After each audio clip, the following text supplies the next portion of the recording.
Hello and welcome to Mtoto News Insights, brought to you by Omar Hamed. The President of Kenya on Wednesday signed the Children's Bill, which caters to certain aspects sidelined in the previous one. This includes consideration of the budgetary and financial implications, the right to be protected from online child exploitation, and progressive parental responsibility. Here is the story.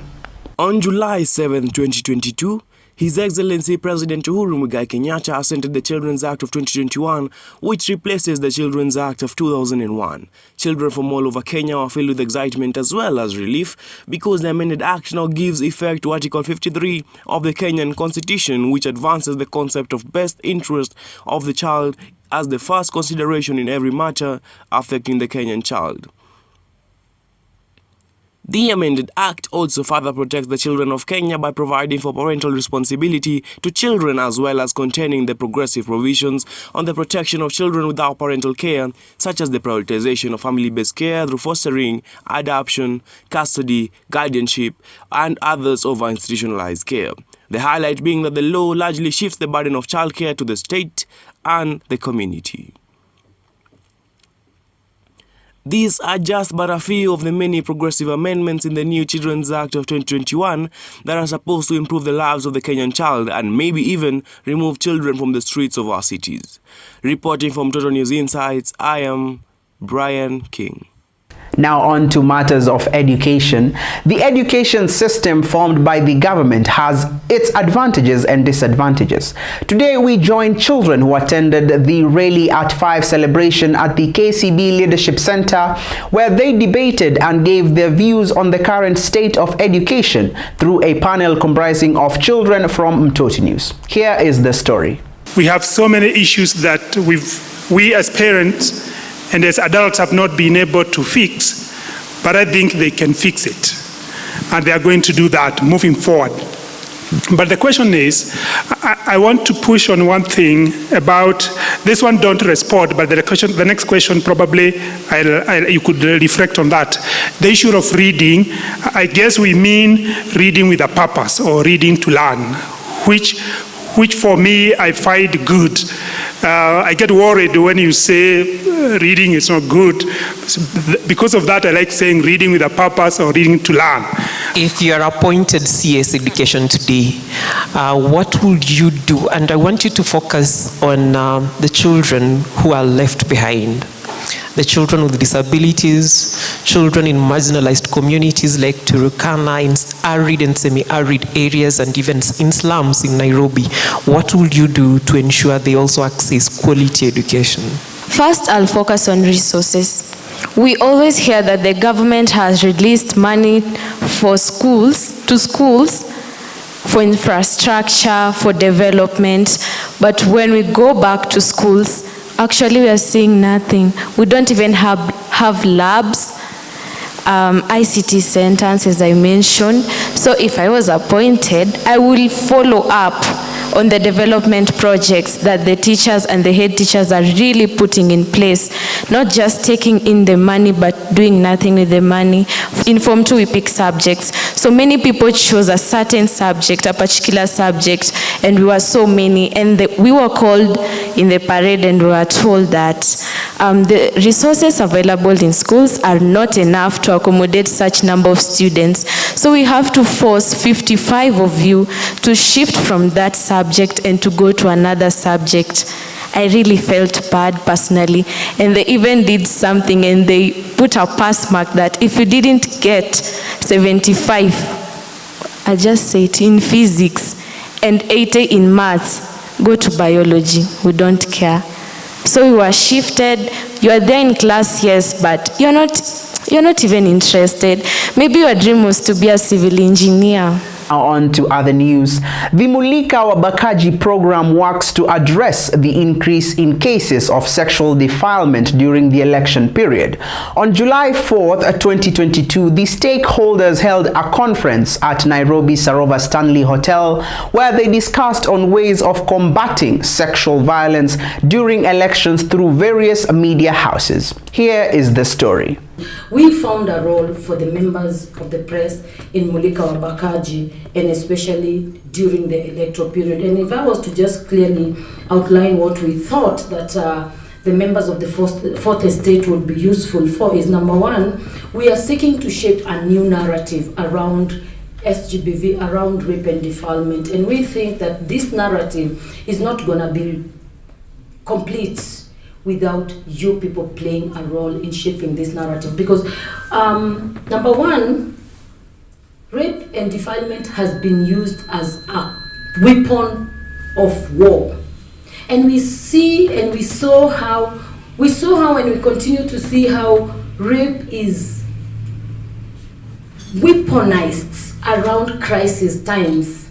I've talked about COVID time, I've talked about 2007. We are seeing it already now happening. You hear in Soweto, I don't know how many people have been sexually violated. You hear in Kibera, you hear in Mathare, and we spoke to people and people said, you know, these things are already happening.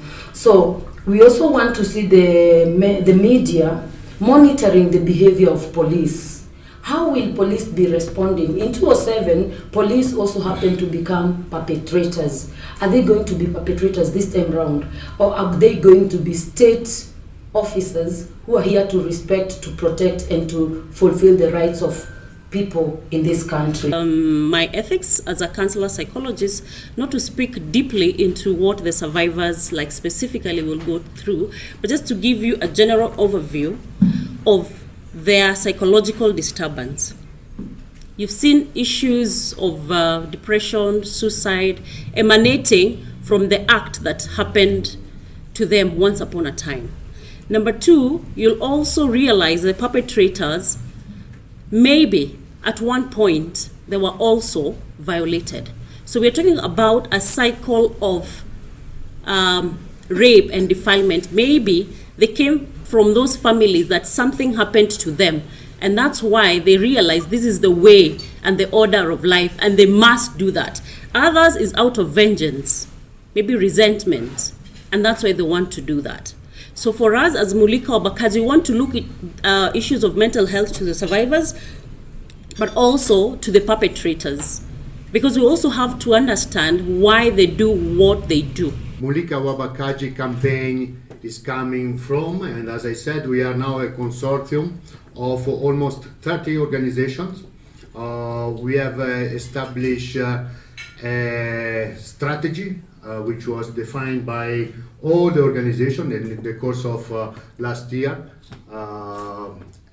until we have the official launch on the 8th of December 2021. Now on to sports.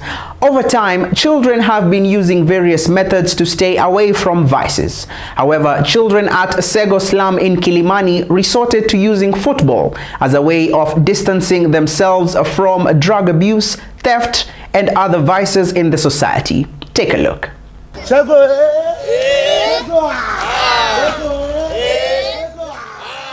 Children have been involving themselves in different activities to avoid the vices in community. And today we are joined by one of the coaches in this area. And please introduce yourself. Yes, I'm Coach Victor Vinchodwar. I'm a parent and I'm a peer educator.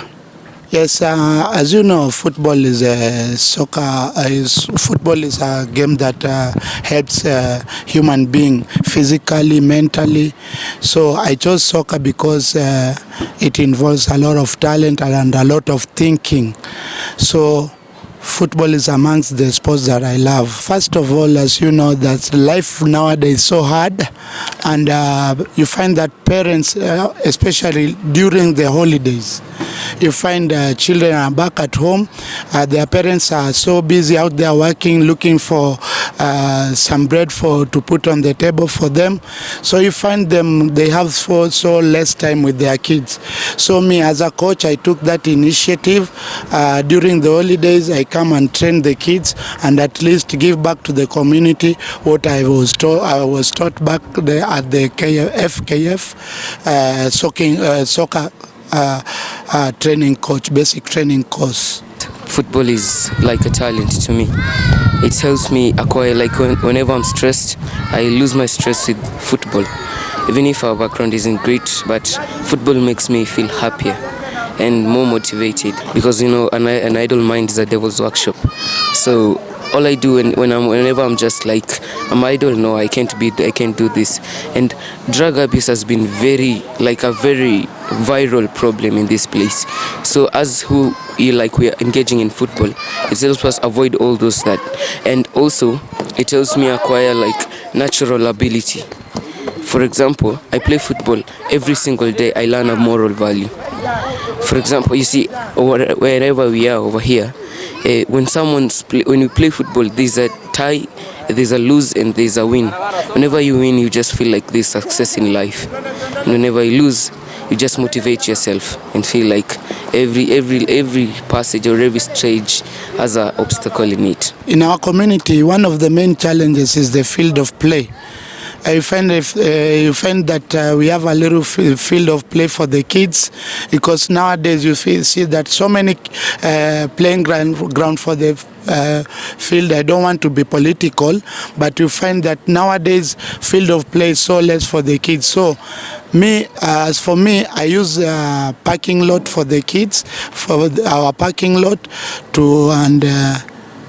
and I use it like a field to train these kids. And that story takes us to our first break at Mtoto News Insights. But don't go too far, we still have that discussion about the current state of education in our country. Is it comprehensive? Do children have enough facilities? Stay tuned for that.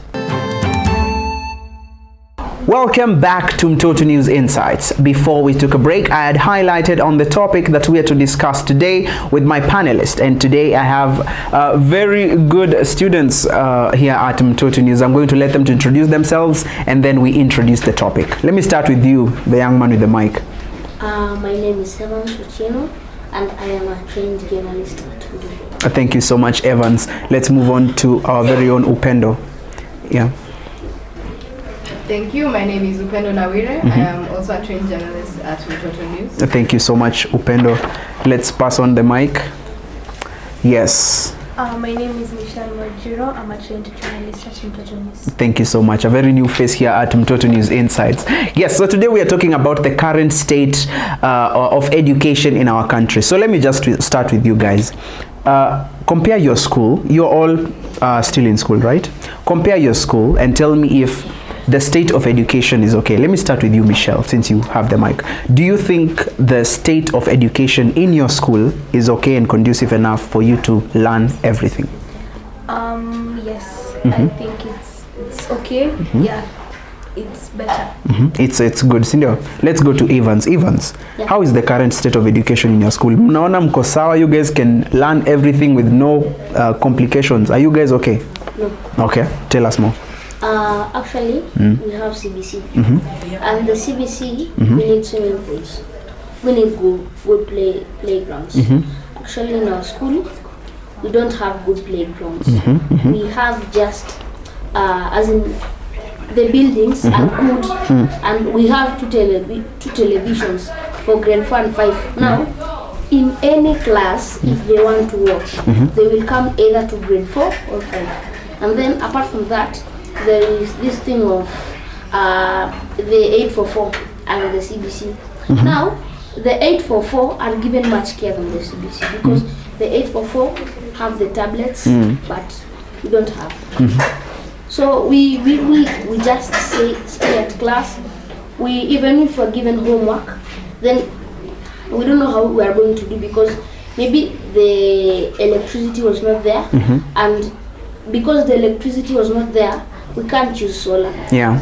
So it's forcing us to go to our parents, and maybe some of our parents don't have smartphones. You know.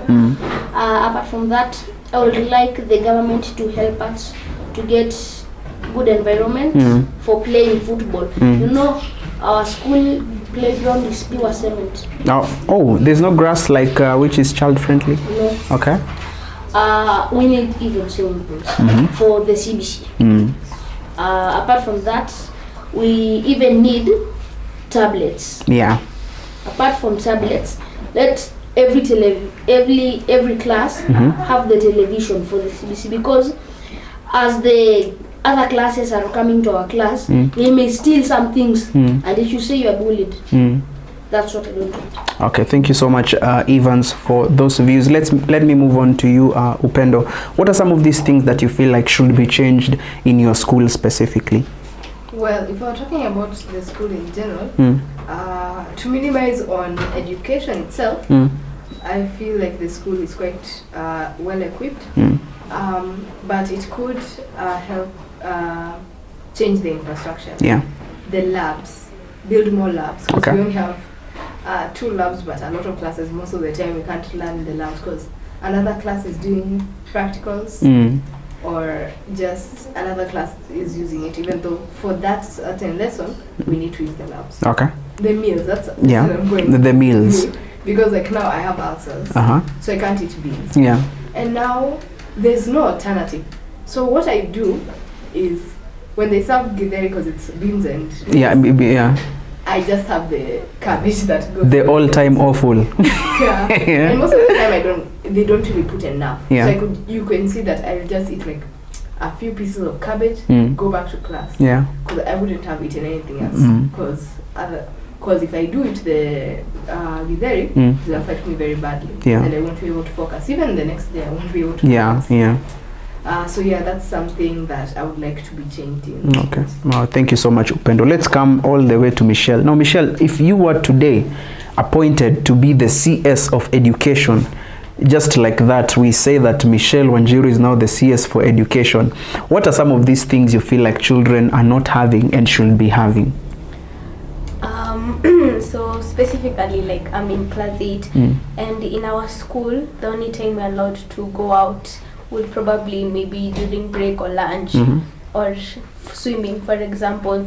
So I guess mostly for the kids, because also their concentration span is smaller than us, I would say that the kids should be given breaks during the lesson, not only break time and lunch time, maybe breaks during the lesson, and also to let the children mingle more, Okay. like to know each other more. Okay. Because you might find that mostly in public schools there are 50 kids in one class, Yeah. so they don't know each other, and then you might find this child is facing some issues, and the only way to know is through a friend. Yeah. Do you think that child participation should be included in making of the laws, or do you think maybe what the adults say and the rules they put in place are good for us? Well, in some cases, some of the rules are good, but in others, not so much. Child participation should obviously consult the children. Like maybe some, of course, schools have prefects, school captains. So maybe the teachers can just take the route of just going to having the prefects talk to the students. Okay. They get their input, their problems. Then the prefects will come to the teacher, deputy, whoever. That way, the students will feel safer talking to the prefects. Because a teacher just coming and asking you, what is wrong with our school? What laws do you want? No student's going to say anything. Because you'll be held accountable. Yes. They'll start because at some point they might even speak in the assembly. So apparently this and this has been wrong with our school, and apparently we haven't noted about that.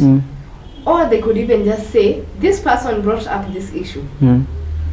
So now, even if other people agree with you, if you are not found favorable with the teacher, no one's going to take your side.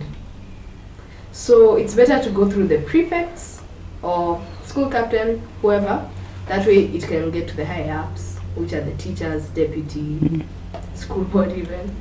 So yes, child participation is important. Okay, thank you so much, Upendo. Now, we are taking a short break here at Mtoto News Insights, but don't go too far. We're still coming back with more. Stay tuned. Welcome back to Mtoto News Insights. Before we took a break, we were continuing with the discussion about the current state of education. Now I'm back to, no, I'm going to Michelle, right? I'm coming back to you, Evans. Yes, back to you, Evans. Now, Evans, corporal punishment. Let's talk about corporal punishment. Do you think it's a good method so that to maintain maybe peace and for children to be disciplined in school? Or if not, what are some of these methods you feel like should be used to ensure that you guys, are okay in school, if not beating the one that you have mentioned? What I can say is that punishment is not good. Because, let's say... Okay, punishment is not good. Let's talk about that. What if, for example, I'm not saying that you will, but for example, you are found... let's say you fought with another child.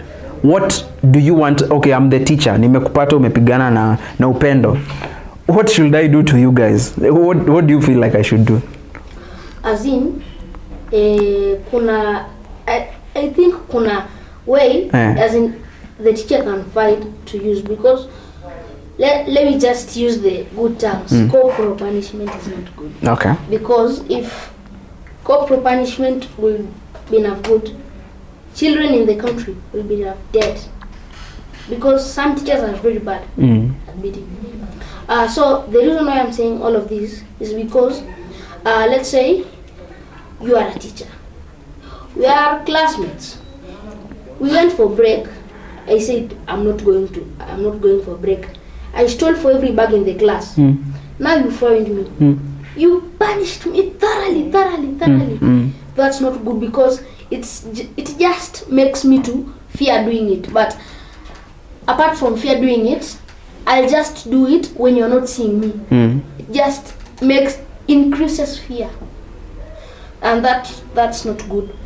If it does not put, as in, if it's not good, as in, we should just have the punishment, but not that thorough punishment, because I don't know, few months ago, news in Citizen was that a child was beaten thoroughly, or even taken to the hospital because of taking just two chapatis, and people are taking let's say the chapatis are not, maybe he's not feeling well, maybe he's sick, he wants to eat much so that he cannot feel sick. So let me tell you, we can use another way. Even if a child is in, let's say, I have done something bad, you should look at the reason first before you can. Okay. So basically the teacher should investigate as to why you're doing that. Sindio? Yeah. Thank you so much, Evans. Now let me come to you, Michelle. Michelle, corporal punishment. Sindio? I don't think that corporal punishments are good, but I think yes, punishing is okay, but you should also look, like he said, look into what the student has done and the reason why they have done this. If not, like, use the reward method. Give merits, give demerits when someone has done this, when someone has done that. Because if you look at, let's say, for example, high school, where, sorry to say, children become rebellious, some children become rebellious. So if I come as a teacher and punish you, you will come back and do it as a sign of revenge, as a sign of telling you whatever you did to me hurt me, and now this is my revenge. So I don't think corporal punishments should be tolerated in schools, but a punishment that the child could be able to handle. Okay, now there's this issue whereby in some schools, instead of the teacher punishing you because you'll say it's corporal punishment and you'll start blaming the teachers, they've assigned that to the prefects, whereby the prefects are giving you guys different punishments around the school. Do you think that's a good method? For in terms of leadership skills and decision making, it's okay, but in terms of the child who has done the wrong, I don't think it's right. I think it should be up to the teacher to also, because you two are age mates. Maybe I'm the prefect and I have a problem with you. I'll give you something that you won't be able to handle, something that will hurt you or maybe cause damage to you. And when it comes to that, if I go to hospital because of you, the teacher won't be the one to blame, the school won't be the one to blame. I will be the one who has to suffer, I will be the one who has to deal with the consequences, and my family, not the school who had appointed me. So I think it should be done by the teachers in the school. Okay, thank you so much, Michelle. Let's now go back to Upendo. Upendo, what now do you think now the government can do to, better the lives of children in schools? We've talked about child participation. You've also talked about facilities. You want to add more labs and stuff. Now, what do you think now the government can do to ensure that we meet all these criteria? Well, for starters, the government could try to do unannounced visits. Okay. To make sure that the teachers don't prepare students. This is what you're going to say when they come. No, also they just pop up. Yes, just an official just comes for a visit without any announce, without any notice. That way, the teachers won't try to prep the students or prep things. It's going to be completely abrupt. Mirrors. The official will be able to truly see what's going on, how are the children being treated, how are the facilities, is this infrastructure good, are these children being treated well, are the meals proper, do they have everything they need for a conducive learning environment. So that's one of the ways the government can try to help children. They can also try to just try to educate the teachers directly. Go to the main source. So that now, as teachers, they would be able to learn, this is how we're supposed to go about teaching the students. Because I've been seeing a lot of our teachers have been going for the CBC teacher training to learn how they're going to teach the CBC kids. But they could also do another training for how they should be treating the children themselves, rather than what they are going to be force feeding them. So they could also try that. Okay. But they should also try to I'm in a boarding school, a public school. So now we're not able to come home that much. We're mostly in school. Midterm was only 3 days. So now they could try to have children, because there's some schools, either boarding or even day schools, where children could be mistreated even by the teachers. They could be abused even, sexually, mentally, physically, emotionally. So they could try to the helpline 116. They could try to encourage children to go to that line, just to ensure it, because it could be that they're being threatened by a teacher, but they need to encourage children to reach out for help, even though there's a chance that they could be hurt by these teachers. Okay. Thank you so much, Upendo. Let's come to Evans. Now, Evans, your message to the government, what can they do to ensure that you as a child, you're getting every necessity you need? Your camera is right there. Okay, so what I can tell the government, I can tell the government like this. So as in the teachers, are they coming? Let us not have TPs in the school. It's not that I don't like them, but TPs, the teachers in practice? Yeah. Okay. So the teachers in practice, maybe let us have them, but we have the ones that are helping them, because some teachers in practice, they just, as they teach, you can't, as in let's say we have one teacher, an example. So he's teaching maths. So we have the class teacher and other teachers. He's teaching maths. When he asks, is everybody right? Who has a question? No one will raise his or her hands, because we know what he may start saying before he tells you. He may start saying, I was teaching and you're writing, and I told you stop writing. What are you doing? Like that. And so, as in, that's not good. So the students will wait for another teacher to come. When the other teacher comes to class, before he starts, all of the students tell him, "Chair, before you start, we have questions for you." Now, this teacher went and told the teacher who's teaching us math. Now, when they told him, they said, "Oh, you don't want me to teach you?" It's like that, and that's not good. It's not that you don't want him to teach us. It's just that how he's teaching us, you can't even have the chance to ask a question. When you want to ask, he has talked for too much. No one has even asked a question. Now, after he has finished, when you want to ask a question, you say, when the lesson is going to end. When the lesson is going to end, when the other teacher is standing there, he'll tell you, come later, and you even forgot about the questions. And then when they come to exam, you fail. And when you fail, he wants to cane you. That's not good. Okay, thank you so much, Evans. So basically the teachers should be more caring and take questions in class. India. Yeah. That's what the government can advise the teachers on. Let's come to you, Michelle, as we are winding up Mtoto News Insights. Your message to the government and also to the children, because I understand some of them are not all of you, but sometimes us, we children, we tend to go behind the rules and stuff.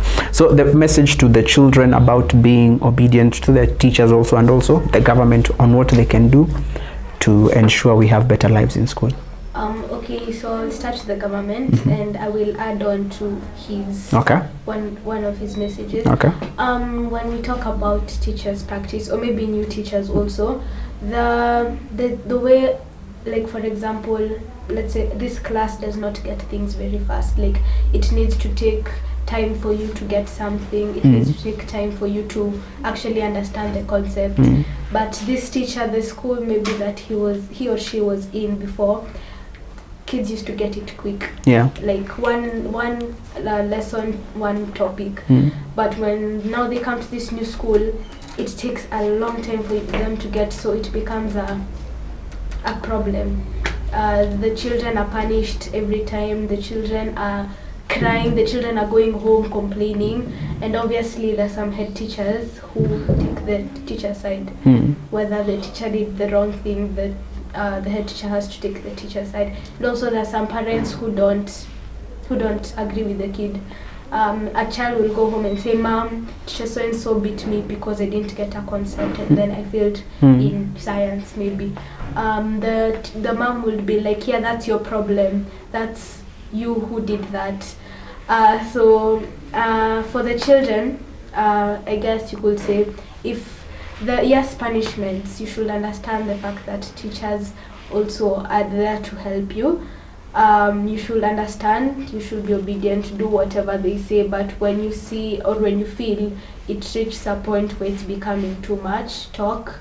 Maybe if you guys have a guidance and counselor in school, go talk to them. If you don't, or if you don't trust him or her, go talk to your parents, or go to the head teacher, or go talk to your class teacher. Yeah. Thank you so much, Michelle. You've actually summed it up quite well. The children should be obedient to their teachers, and also the government should also try to teach these teachers about the different methods on how they can engage with children. The children who are not getting things quite easily, they should be able to be allowed to ask questions and such. So thank you so much, my panelist. Be sure to keep the conversation flowing at our social media platforms at Mtoto News, Facebook, Instagram and Twitter.